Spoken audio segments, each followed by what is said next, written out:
दोस्तों ये कहानी आप पूरी सुनिएगा और जाने से पहले कमेंट जरूर करके जाइएगा।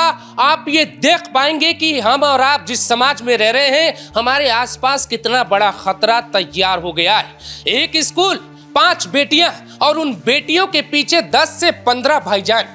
पूरा मामला राजस्थान के विजयनगर का है, जहां पहले एक लड़के की एक लड़की से मुलाकात होती है, फिर दूसरे को फोन पहुंचता है, तीसरी के जरिए चौथे तक पहुंचने की कोशिश होती है और उसके बाद ये आरोपी 5वीं लड़की तक भी पहुंच जाते।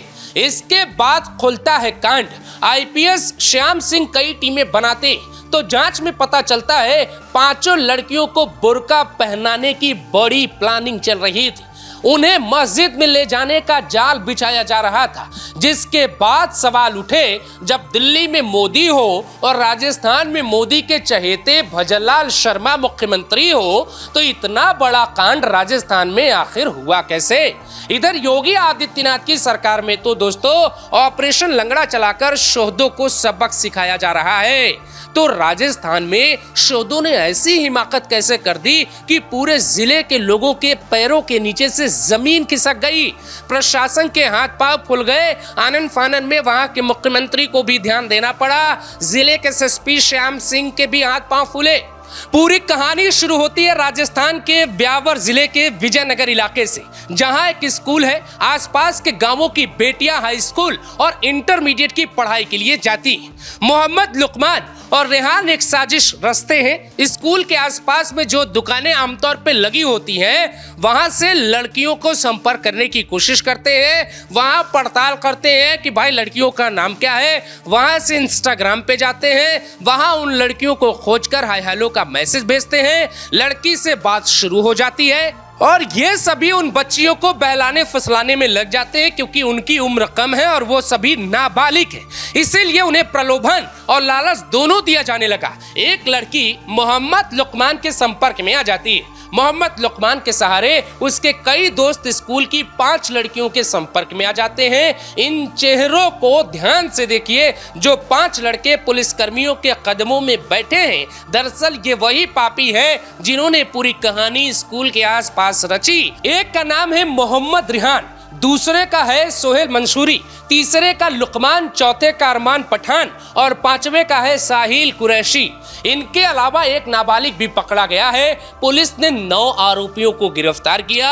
इनकी कहानी यहाँ से खुलती है कि ये संपर्क में आने के बाद करते क्या क्या है और बात बुर्के तक पहुंची कैसे। आरोपी लड़कियों को ब्लैकमेल करने की धमकी देकर पैसा वसूली तक का काम शुरू कैसे हुआ।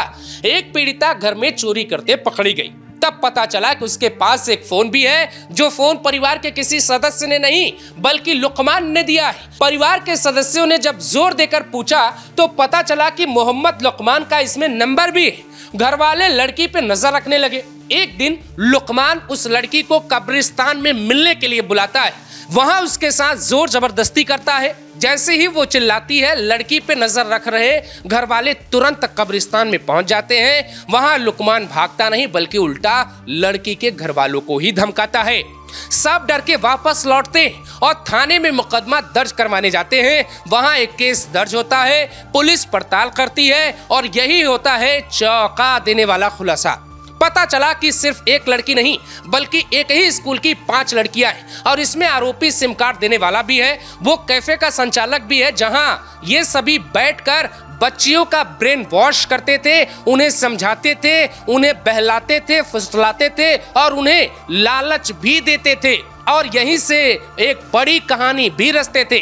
यहाँ से बात आगे बढ़ी तो होटल तक पहुँच गई। होटल में इन सभी बच्चियों की तस्वीरें ले ली गई और यहीं से ठीक ब्रिटेन वाले गैंग, जो ग्रूमिंग गैंग कहा गया, उसी की तरीके से ब्लैकमेलिंग पे ये ग्रुप उतारू हो जाता है और ये सब अपने असली रूप में आ जाते।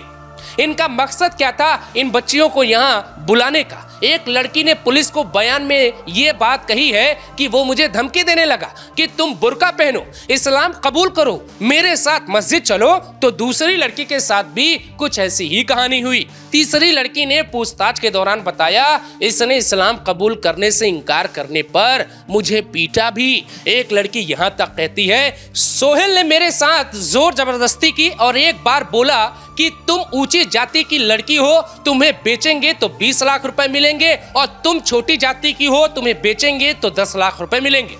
ये रेट किसने तय किए थे? इनका आका कौन है? ये भी पुलिस को पता करना चाहिए। पुलिस ने अब तक 10 से 15 आरोपियों के बीच निगाहें टिकाई हुई हैं, जिनमें से 9 लोगों की गिरफ्तारी हो गई है, जिन्हें इस केस से जुड़ा हुआ पाया गया है। इनका काम था अजमेर कांड को दोहराना, 500 हिंदू लड़कियों के वीडियो बनाना और उसके बाद उनका धर्म बदलवाना। बच्ची की चोरी न पकड़ी जाती तो ये केस कभी नहीं खुलता। समाज अनभिज्ञ रहता कि पड़ोस में रहने वाला मौलवी का बेटा क्या ऐसा भी कर सकता है। पुलिस गहरी जांच कर रही है। भजन लाल शर्मा की सरकार ने बुलडोजर की कार्रवाई कर दी, लेकिन लोग हैरान हैं कि अगर ये यूपी होता तो ये जो सभी 5 आरोपी पुलिस के कदमों में बैठे हैं, इनमें से कुछ लोग दिखाई ही नहीं देते। 1-2 लोगों का हाफ एनकाउंटर भी हुआ होता। पूरे जिले में वकीलों ने केस न लड़ने का ऐलान कर दिया है और पिछले 4 दिनों में जिले के वकीलों ने आरोपियों की कुटाई कर दी, जिसकी तस्वीरें आपके सामने हैं। पूरे क्षेत्र में चर्चा योगी आदित्यनाथ के मॉडल की हो रही है। चर्चा यह है कि अगर योगी होते तो पूरा शहर खुदवा कर इन आरोपियों की पूरी सच्चाई बाहर लाते कि आखिर इनका मकसद क्या था, इनका आका कौन था।